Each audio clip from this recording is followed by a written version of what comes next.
امشب در 24 درخواست ایران برای دریافت غرامت در صورت خروج مجدد آمریکا از برجام. ایالات متحده میگه در حال بررسی پاسخ ایرانه. وزارت ارشاد گفته فهرست سینماگرانی که اجازه فعالیت ندارند به زودی منتشر میشه. بعضی از ممنوع کارها بیانیه‌هایی در حمایت از مردم معترض امضا کرده بودند. جمع‌آوری تصاویر علی کریمی در بیلبوردهای تبلیغاتی تهران در واکنش به انتقاد او از صرف هزینه‌های گزاف برای نذریه محرم.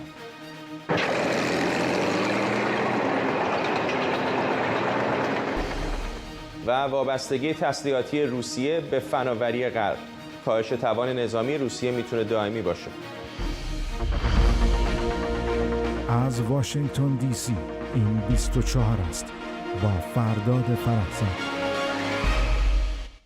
سلام به شما. نت پراس سخنگوی وزارت خارجه آمریکا به خبرنگار ما سمیرا قرایی گفته ایالات متحده همچنان در حال مطالعه پاسخ ایرانه. او گفته اگر ایران جدی بود نیازی نبود مذاکرات تا اینجا به طول بکشه. CNN هم به نقل از یک منبع دیپلماتیک گفته ایران با طرح درخواستی تازه خواهان دریافت غرامت در صورت خروج دوباره آمریکا از توافق احیای برجام شده. این دیپلمات گفته با توجه به خروج ترامپ از برجام و احتمال تکرار این اتفاق در آینده ایران مسئله درخواست غرامت رو مطرح کرده.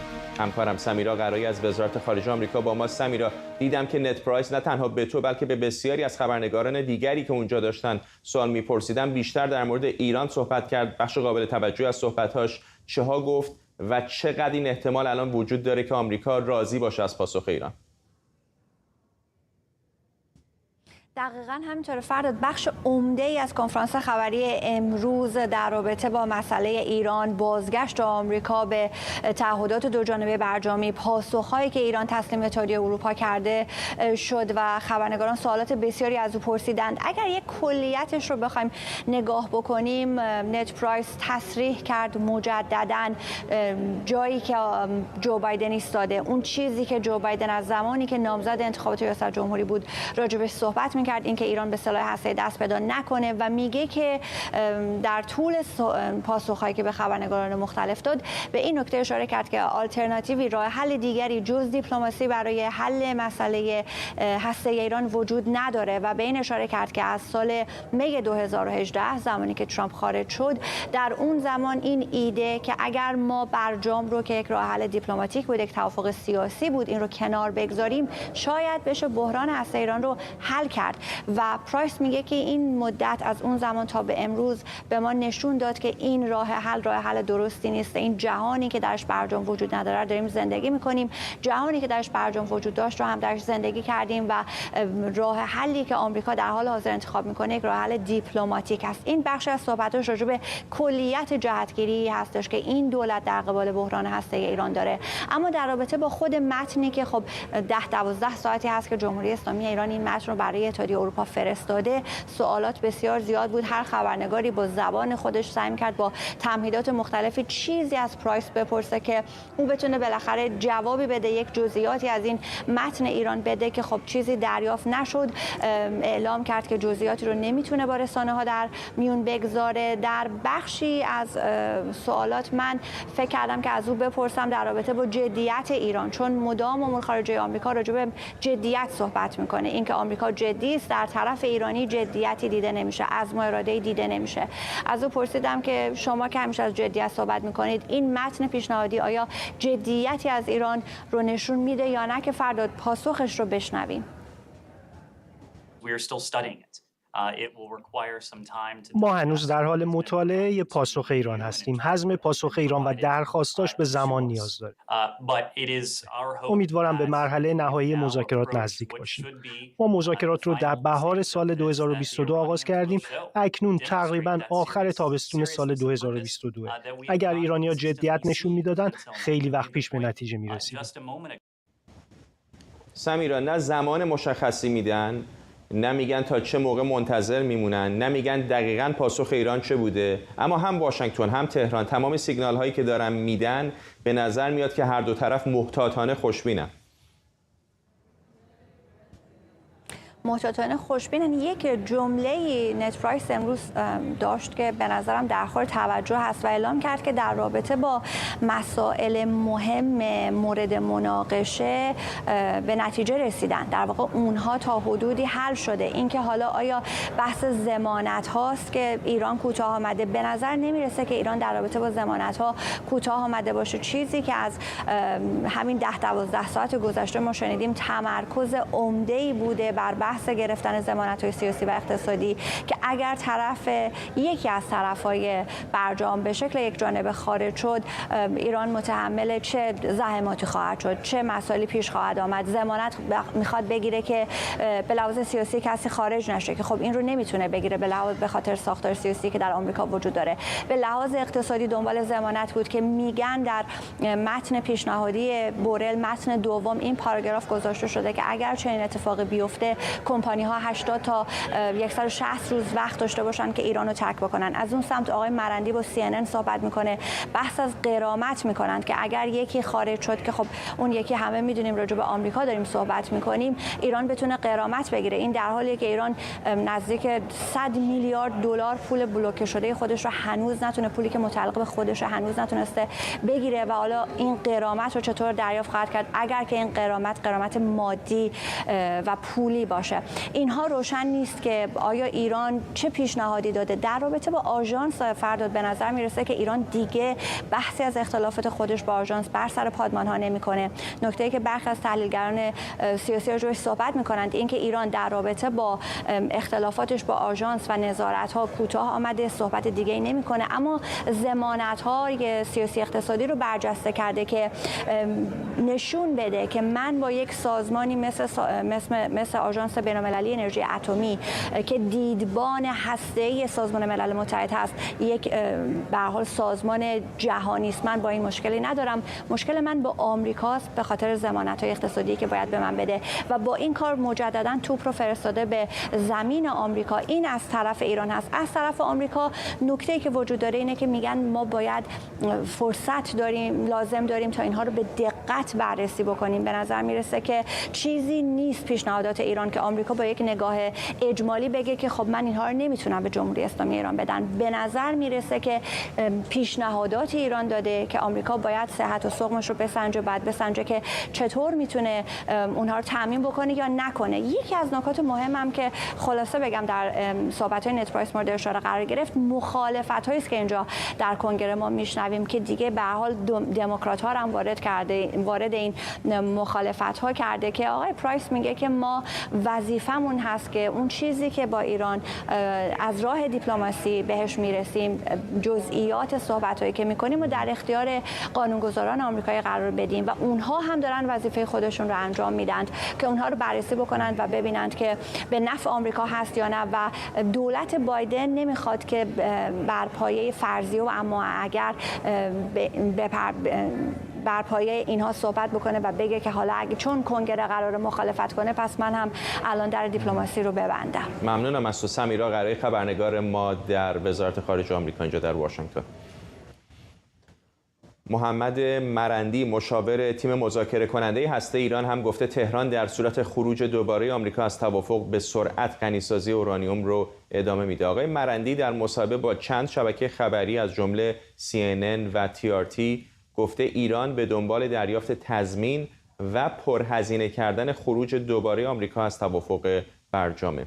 مرندی گفته جمهوری اسلامی منتظر پاسخ آمریکا و اروپا طی چند ساعت یا چند روز آینده است. همزمان خبرگزاری دانشجویان ایران ایسنا هم گفته که امروز چهارشنبه احتمالاً با حضور حسین امیرعبداللهیان وزیر خارجه ایران جلسه غیرعلنی مجلس درباره مذاکرات احیای برجام تشکیل میشه. طارق رؤوف رئیس سابق هیئت نظارت آژانس بین‌المللی انرژی اتمی از نیویورک با ماست. خوشحالم که صدای ما رو میتونید بشنوید. آقای رؤوف، میخوام اینو ازتون بپرسم که چقدر این درخواست ایران که ایالات متحده در صورت خروج باید غرامتی پرداخت بکنه عملی هست، چون وقتی از توافق خارج شدن دیگر توافقی وجود نداره که بشه یکی از مکانیزم‌های اون مثلا درخواست غرامت رو اجرایی کرد.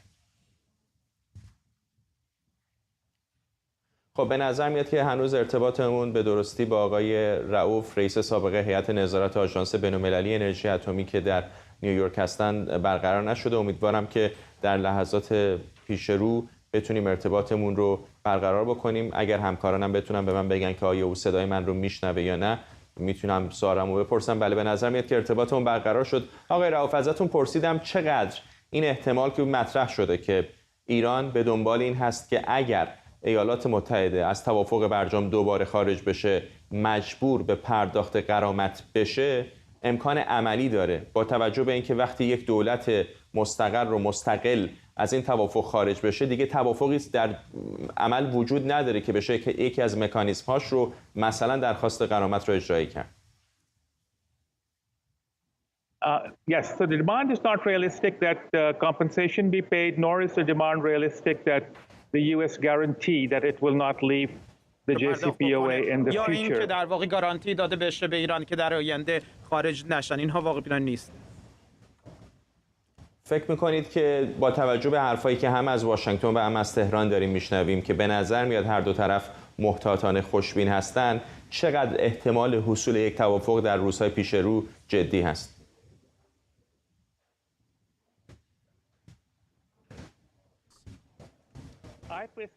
من شخصا خوشبین نیستم و بدبین هستم که در واقع برجام دوباره زنده بشه، اما ایران و ایالات متحده و در واقع اروپایی ها این رو نمیخوان از بین ببرن، این در واقع توافق رو که قبلا داشتن و میخوان به این وضعیت ادامه بدن و میخوان که در واقع ایران به این سمت بره که ایران میخواد که مشکل رو که با سازمان انرژی اتمی داره این بسته بشه، ولی سازمان انرژی اتمی هم نمیتونه این رو ببنده و این پرونده رو خاتمه بده. به همین دلیل در حال حاضر در یک وضعیتی هستیم که خیلی مشکل هست که این مسئله رو حل کنیم.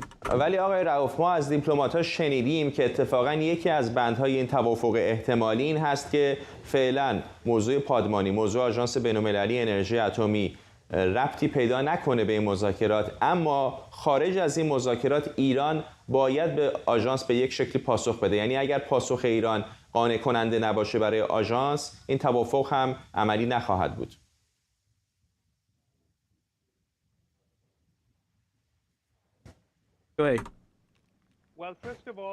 بله، قبل از هر چیز باید بگم که اتحادیه اروپا هیچ نوع در واقع قدرت این رو نداره که سازمان انرژی اتمی رو وادار به این بکنه که آیا در واقع این کارهایی رو که در ایران انجام میده متوقف بکنه یا شروع بکنه. به همین دلیل سازمان انرژی اتمی یک واحد جداگانه‌ای هست که میخواد از ایران خواسته که بعضی کارها رو انجام بده و در واقع تا زمانی که اینها مسئله رو حل نکنن ایرانی‌ها، این پرونده قابل بستن نیست. اگر این موضوع پادمان، اگر موضوع آژانس حل بشه، به نظرتون نقاط دیگری که مورد اختلاف هست بین دو طرف، از جمله میزان غنیسازی اورانیوم توسط ایران و تضمین‌هایی که ایران برای منافع اقتصادیش میخواد، به نظرتون دستیافتنی هستند؟ اگر مسئله پادمانی حل بشه بین ایران و سازمان انرژی اتمی، یک مسئله دیگه این خواهد بود که ایرانی ها درخواست این رو دارن که سپاه پاسداران رو از لیست تروریستی در واقع ایالات متحده خارج بشه. حتی الان این درخواست رو رد کردن ایالات متحده و گفتن که این کار رو انجام نمیدن چرا که مربوط به برجام نیست. به همین دلیل رهبر ایران گفته که این مسئله در واقع یک مسئله قابل مذاکره نیست و این مسئله و سپاه باید حذف بشه از این لیست. ممنونم از شما. طارق رؤوف، رئیس سابق هیئت نظارت آژانس بین‌المللی انرژی اتمی از نیویورک با ما. محمد خزایی، رئیس سازمان سینمایی وزارت ارشاد، گفته قرار فهرستی از نام سینماگرانی منتشر بشه که به دلایل مختلف از فعالیت در حوزه کاریشون منع شدن. او به ایسنا گفته با برخی از سینماگران که بیانیه معروف به تفنگت را زمین بگذار رو در اعتراض به حادثه متروپول و سرکوب مردم معترض در آبادان امضا کرده بودند تماس گرفته و از اونها خواسته امضاهاشون رو پس بگیرن. مدتی بعد از انتشار این بیانیه بود که محمد رسولوف، جعفر پناهی و مصطفی آل احمد بازداشت و راهی زندان شدند. لیست ممنوع کارها که اصولا روشن نیست از سوی کدام نهاد تهیه شده قراره به گفته خزایی بعد از کم و زیاد شدن بسیار آخرین هفته منتشر بشه. علی مصلح روزنامه‌نگار و منتقد سینما به ما پیوسته. آقای مصلح، به نظر میاد که دارن یک اتمام حجتی میکنن با سینماگران که پاشون رو در محدوده‌های سیاسی اینچنینی وارد نکنن، اینطور نیست؟ دقیقا همینطوره. من یک مثالی بزنم برای اینکه روشن بشه چقدر سفت و سخته. تنها کسی که اسم برده شده قطعی در اظهارات محمد خزایی که احتمال ممنوعیت فعالیتش هست، اشاره کرده به تدوینگر فیلم عنکبوت مقدس، خانم هایده صفیاری. خانم صفیاری عضو آکادمی اسکاره، چندین سیمرغ بلورین از جشنواره فجر گرفته، سابقه همکاری با فیلمسازان از ابراهیم آتمیکیا تا داریوش مهرجویی تا مسئول کیمیایی داره. وقتی که میان و اینقدر علنی مثلا میگن یکی از پر افتخارترین سینماگران ایرانی که حالا خیلی هم تدوینگره و مثلا خیلی هم شاید شهرت عامه نداشته باشه، به خاطر اینکه فیلم عنکبوت مقدس رو تدوین کرده قرار فعالیتش ممنوع بشه، یعنی اوضاع واقعا وخیمه و اینا جدی هستن. این یه بحثه. بحث دیگه بیانیه تفنگت را زمین بگذاره که به خاطرش 3 تا فیلمساز رو دستگیر کردن و حالا میگن که هر کی امضا کرده ممنوع کار میشه، بیان امضاهاشون رو پس بگیرن. قبلا هم از کانال‌های دیگه‌ای از جمله خانه سینما سعی کرده بودن این کارو بکنن یا از طریق فشارهای رسانه‌ای. و نکته بعدی در واقع عوامل فیلم برادران لیلاست که الان خزایی میگه به دلیل اظهار نظرهایی که در اونجا کردن، مثلا سعید روستایی گفته که من حتی یک فریم از فیلمم رو حذف نمی‌کنم، دیگه جلوی در واقع تسلیم سانسور نمیشم.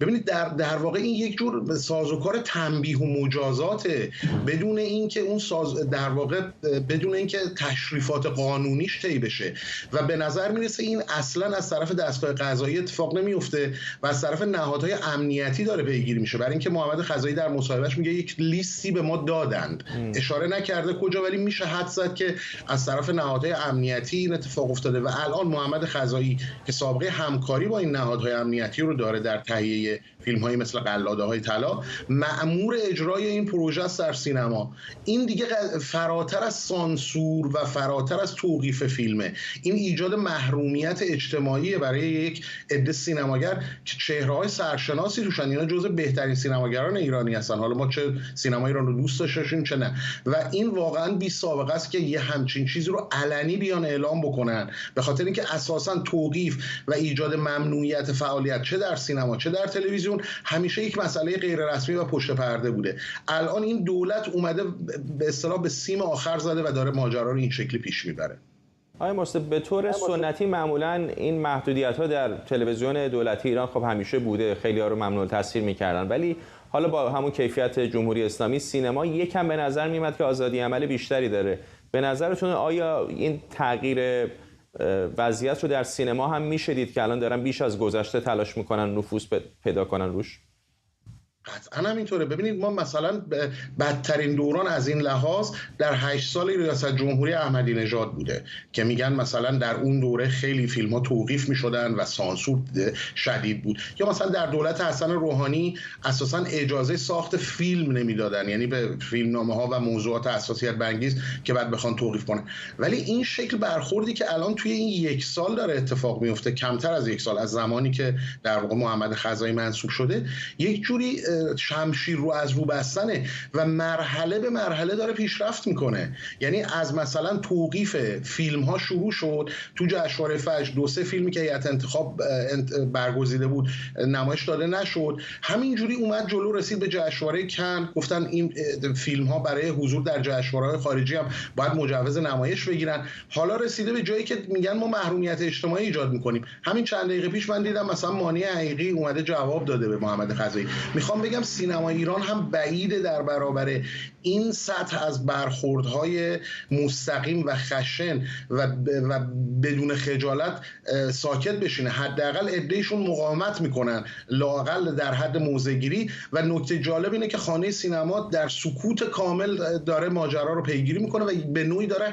همراهی میکنه با دولت و این هم یک نکته واقعا حیرت انگیزه که خانه سینما با که باید همراه باشه و حافظ حقوق سینماگران باشه کاملا راه معکوسی رو داره طی میکنه. ممنونم از شما علی مصلح، روزنامه‌نگار و منتقد سینما.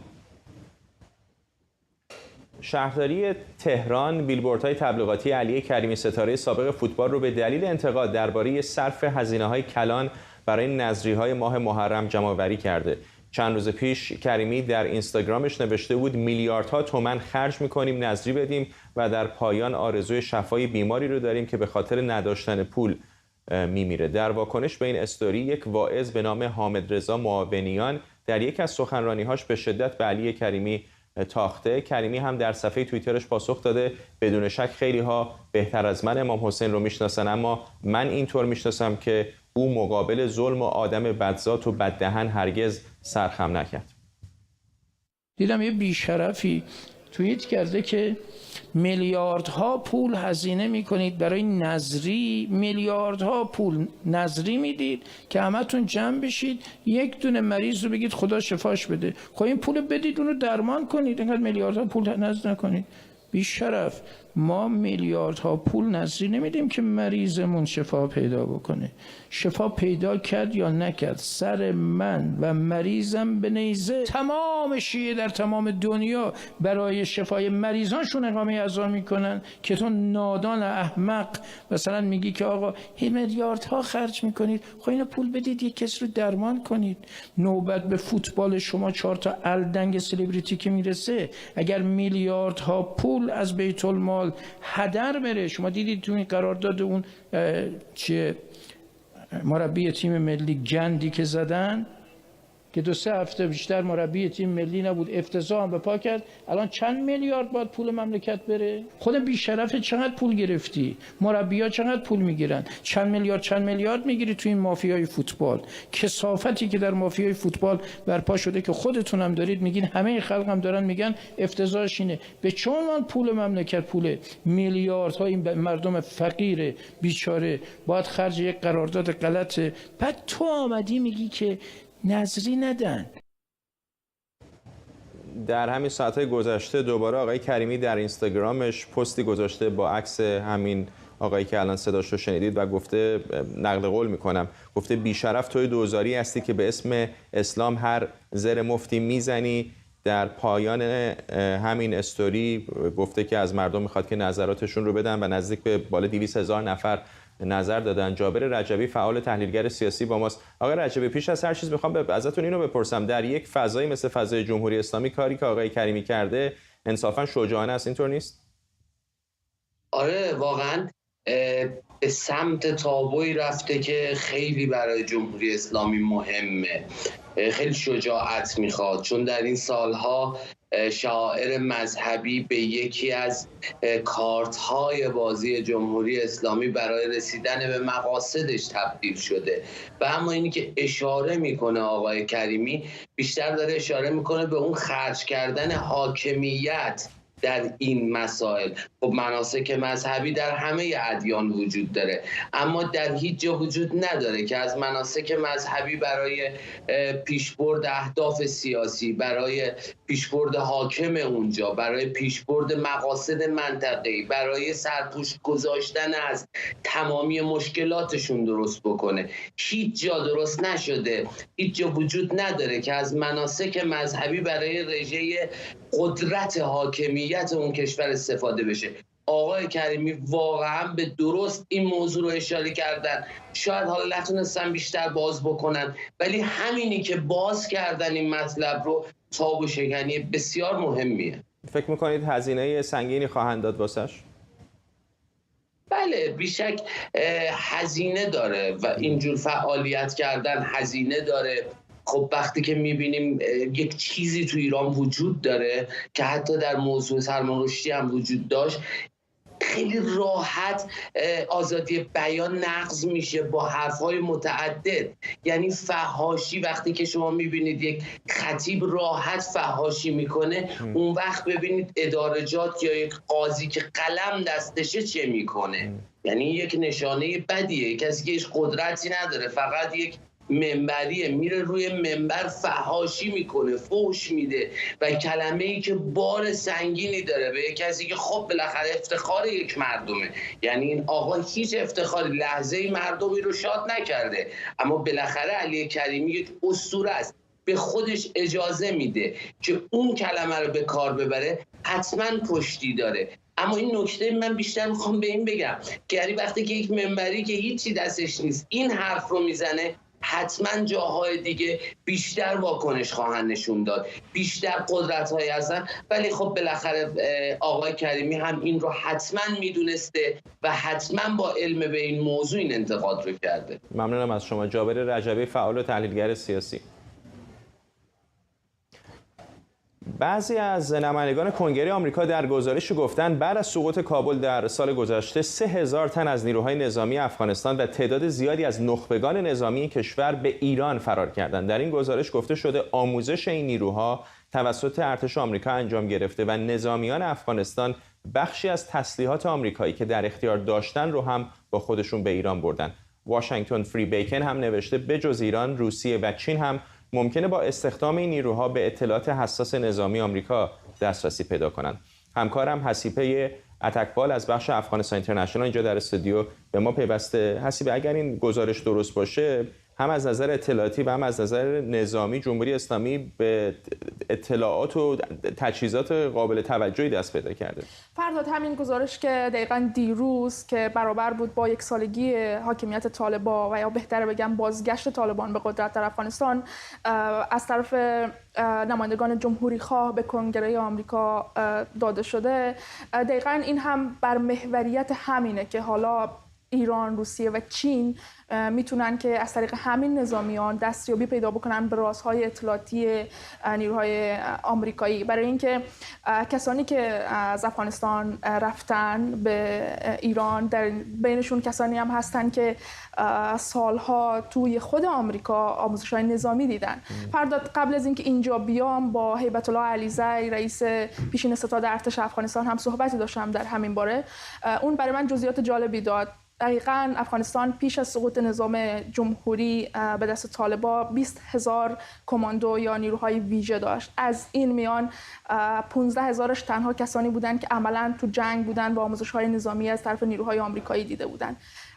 در همین بین چیزی حدود 15 تا 20% که میشه بیشتر از 3,000 حتی به ایران رفتن و جالب اینه که وقتی اونا میخوان اقدام بکنن برای گرفتن ویزای ایران برای خودشون و خانواده هاشون، حکومت جمهوری اسلامی از اینا میخواد که در صورتی ویزاشون رو براشون تمدید میکنه که اینا برن به جنگ به یمن و بجنگن اونجا. اگر این خواسته اونا رد بشه، جمهوری اسلامی ویزا براشون نمیده. از طرف دیگه همین نیروها نیاز دارن برای ادامه بودنشون در ایران، برای اینکه نمیتونن دوباره به افغانستان برگردن، چون طبیعیه با یه پدیده به اسم طالب روبرو میشن که حالا عملا میبینیم که شماری از نظامیان پیشین افغانستان چقدر زیر خشونت همین گروه قرار دارن. رسوایی بزرگی است برای آمریکا، اینطور نیست؟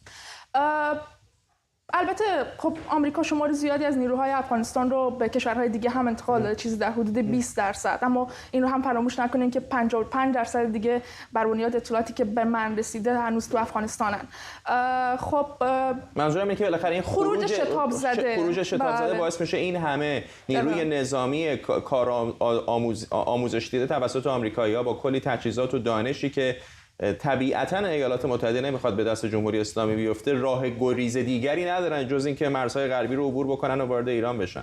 در کنار آمریکا به نظر من یه بحث خجالت آمیزی برای جمهوری اسلامی هم هست، برای اینکه این بار اولش هم نیست. لشکر فاطمیون نمونه خوبی بود.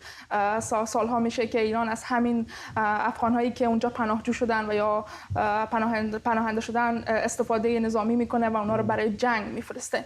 به هر حال این نیروها زیر فشاری هستن، نه گزینه برگشت دارن نه گزینه موندن دارن. برای موندن شرایط خیلی سختی دارن که چیزی که برای من اطلاعاتی که برای من رسیده اینو نشون میده که شمار زیادی از اینا مجبور به این کار شدن و چاره ای ندارن و رفتن برای من برای جنگ. ممنونم از تو حسیبه اتکبال، همکارم از افغانستان اینترنشنال اینجا با ما.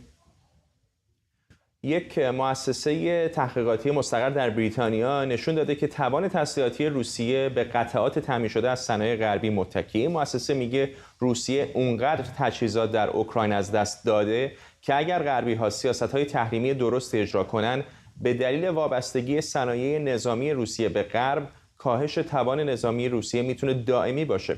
گزارشی که مؤسسه رویال یونایتد سرویس منتشر کرده با بررسی 27 اسلحه روسی تهیه شده. این مؤسسه نشون داده که تنها در این تسلیحات بیش از 450 قطعه ساخت کشورهای غربی و ژاپن وجود داره. 2/3 این قطعات هم در شرکت‌های آمریکایی تولید شده. مثلا در ساخت هواپیماهای بدون سرنشین اورلان، موتور، دوربین و سیستم کنترل پرواز به قطعات وارد شده از کمپانی‌های غربی وابسته است. یا موشک‌های هدایت شونده توسط سامانه گلوناس هم که بخشی از فناوری ژیروسکوپ موشک و هم سیستم هدایت اون از غرب وارد شده. همینطور سیستم‌های رادیویی مورد استفاده روسیه در جنگ اوکراین کاملاً وابسته به فناوری‌های غربی و خصوصاً شرکت‌های آمریکایی بودند.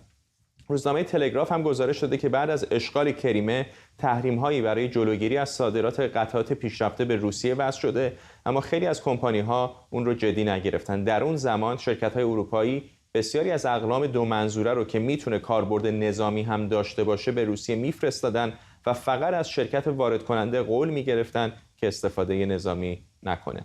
فرزین ندیمی، تحلیلگر امور دفاعی امنیتی در مؤسسه واشنگتن از همین شهر با ماست. آقای ندیمی، من این گزارش‌ها رو این بر اون بر خواندم. به نظر میاد که بخش قابل توجهی از این اشاراتی که میشه به تجهیزات آمریکایی، مثلا پردازنده‌های کامپیوتری هست، مثلا حافظه‌های کامپیوتری هست، چقدر واقعا امکان عملی داره که صادرات چنین تجهیزاتی به روسیه در قالب تحریم‌ها محدود و ممنوع بشه؟ خیلی مشکل هستش. بالاخره روسیه از سال 2014 تحت تحریم‌های خیلی شدیدی بوده، ولی ما می‌بینیم که این تحریم‌ها خیلی مؤثر نبوده. بسیاری از موشک‌های کالیبری که علیه اوکراین مورد استفاده قرار گرفته تاریخ ساخت 2018-2019 داره و نشون میده که این قطعات همچنان وارد می‌شدن و همچنان روسیه شبکه‌های بسیار پیچیده‌ای رو داره که این قطعات رو از جاهای مختلف به خصوص از عمده فروشی‌های هنگ کنگ وارد بکنه.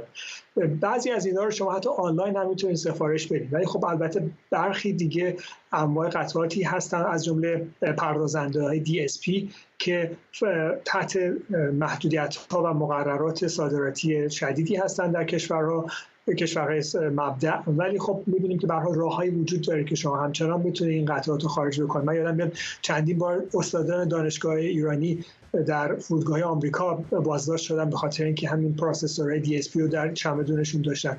در حال اگر شما دیپلمات باشین و کسی هم نتونه شما رو بگرده که دیگه کارتون راحت‌تر هست، میتونید قطعات رو خیلی راحت خارج بکنید و عمده فروشی‌هایی که در چین و هنگ کنگ این کارا رو سال‌هاست انجام میدن برای کشورهای مثل ایران و روسیه خیلی راحت میتونن این کار رو انجام بدن. به نظر من کار خیلی مشکلی هست، ولی به هر حال غیر ممکن هم نیست جلوگیری از بعضی از این قطعات خیلی حساس‌تر که مثل چیپ ها، مایکروچیپ هایی که در شرکت های اینتل یا AMD صادر میکنن، اگر اینا یه مقداری مشخص‌تر بتونن اون مشتریاشون رو یا کشورهای طرف کار همکاریشون رو ندیم. مثلا همین پردازنده‌های AMD یا اینتل رو که میگید، خب تقریبا تمام پردازنده‌های امروز دنیا بیشترش بالاخره دست این دو تا شرکت عمده هست و در بسیاری از موارد استفاده نظامی اصلا نداره. یعنی چطور میتونه اینتل یا AMD مطمئن باشه که این پردازنده‌ای که فرض بکنید من دارم به هنگ کنگ صادر میکنم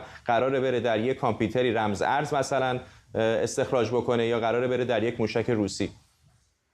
خیلی کار مشکلیه. بعضی از اینا خب تحت لیسانس در کشورهای دیگه ساخته میشن، حالا شاید خود مایکروچیپ نه، ولی قطعات دیگه هستن که تحت لیسانس ساخته میشن. یه مقدار تشدید کردن محدودیت ها و روی سازندگان تحت لیسانس میتونه کمک بکنه، ولی در مورد چین اغلب ساخت قطعات، موتورها و مجموعه ها، اسمبلی ها همه به صورت بدون لیسانس انجام میگیره و همونطور که گفتین خیلی کارش مشکل هست. اگه یه دستگاه تلفن موبایل شما باز بکنید، تمام اجزای هدایت یک موشک پیشرفته رو داره، از شتاب سنج، از گیرنده های وای فای، از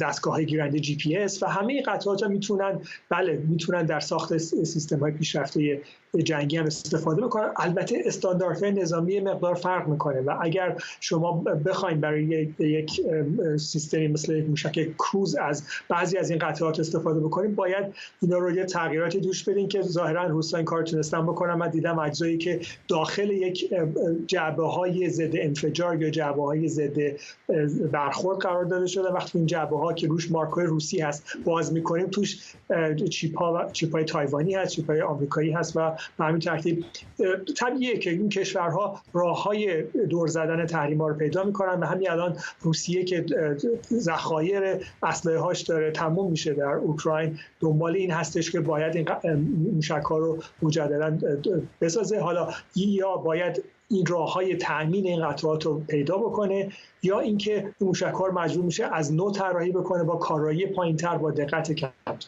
ممنونم از شما. فرزین ندیمی، تحلیلگر امور دفاعی و امنیتی در مؤسسه واشنگتن از همین شهر با ما.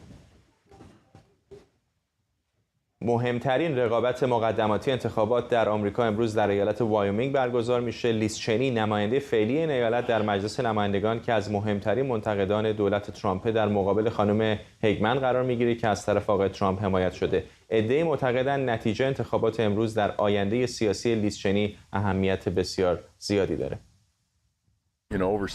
بیش از 70% ایالت وایومینگ تو انتخابات ریاست جمهوری به جمهوری‌خواه رأی دادن، اما چنی تغییر مسیر داد و علیه ما رأی داد. اون نماینده ما بود، نه خودش. در 2 ایالت داکوتای جنوبی و آلاسکا هم انتخابات برگزار میشه. در آلاسکا سناتور لیزا مرکاسکی که به محکومیت آقای ترامپ هم رأی داده بود برای دفاع از صندلیش در مجلس سنا رقابت میکنه. آرش غفوری، تحلیلگر سیاسی اینجا در استودیو با ماست. به نظر میاد که تمرکز قابل توجهی امروز، نه فقط امروز در وایومینگ، کلا اینجا در واشنگتن هم روی سرنوشت و آینده سیاسی خانم لیز چنی است. امروز روز واقعه است برای خانم چنی. یه جوری برای شدن برای آقای ترامپ. واقعیتش اینه که خانم لیز چنی تمام سرمایه سیاسی خودش رو گذاشت بر علیه آقای ترامپ و به عنوان کسی که خب دختر یک فرد معروف هست، یعنی معاون رئیس جمهور در آمریکا، وزیر دفاع، نماینده همین ایالت وایومینگ، اصلا حتی کرسی که میدونی خانم لیز چنی نفر سوم مجلس نمایندگان در میان جمهوری خواهان بود. یعنی بعد از آقای مکارتی و اسکالیس نفر سوم میشه رئیس فراکسیونی که مشهور است به فراکسیون جمهوری خواهان.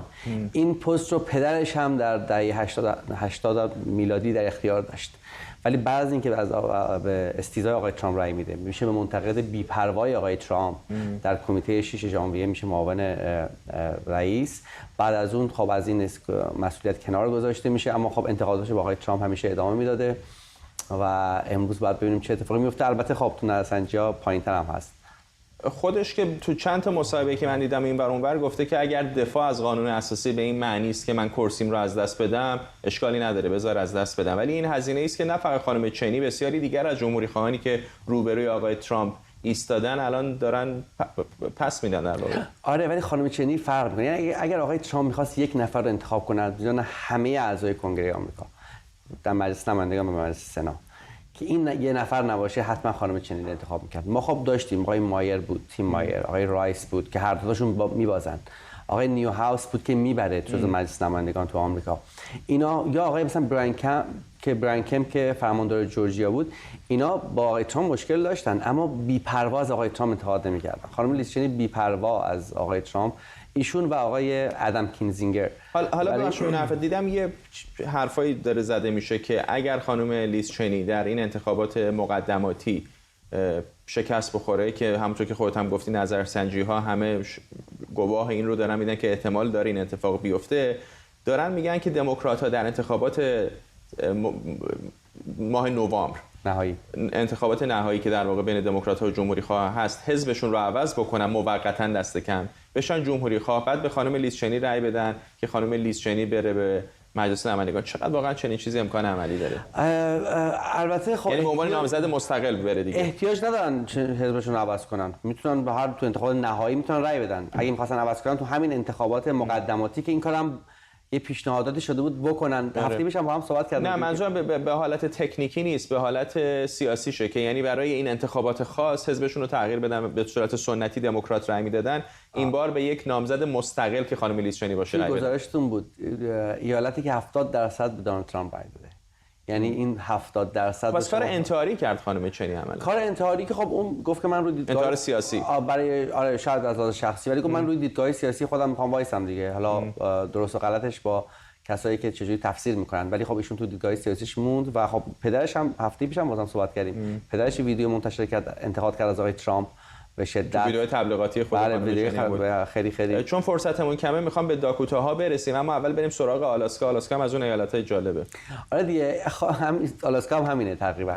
خانم لیزا مرکاسکی که ایشون یکی از 7 سناتوری هست در مجلس سنای آمریکا جمهوری‌خواه که میاد رأی میده به محکومیت آقای ترامپ و آقای ترامپ بازم خب با ایشون مشکل داشت. اما خب خانم به خاطر نحوه انتخابات تو آلاسکا که فرق میکنه با همه ایالت‌های دیگه آمریکا که 4 نفر اول میان بالا و این پولی رو که میش مک‌کانل رئیس جمهوری‌خواهان در مجلس سنا، رئیس اقلیت جمهوری‌خواه در مجلس سنا گذاشته برای انتخابات نهایی، حدود 7 میلیون دلار از همین الان برای خانم مرکاسکی کنار گذاشته تو آلاسکا.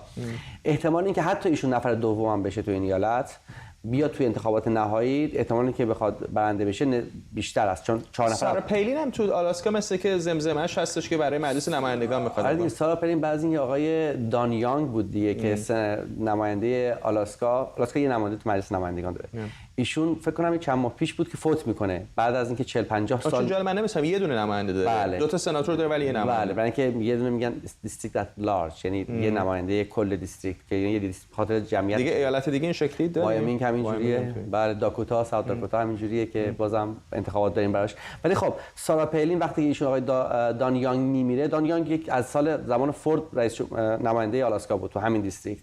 وقتی ایشون میمیره، فوت میکنه، حالا خانم سارا پلین که زمانی خودش گاورنر فرماندار این ایالت بود، معاون آقای چیزام بود دیگه، جان مکین تو انتخابات ریاست جمهوری به توفیقی نداشت. ممنونم از آرش غفوری اینجا در استودیو با ما. ما هم آرام آرام میرسیم به پایان این برنامه 24. برنامه رو با تصاویری زنده از ایستگاه فضایی کندی در فلوریدا به پایان میبریم که تصاویری هست از پرتاب فضاپیمای اوریان که قرار هست به سمت ماه بره.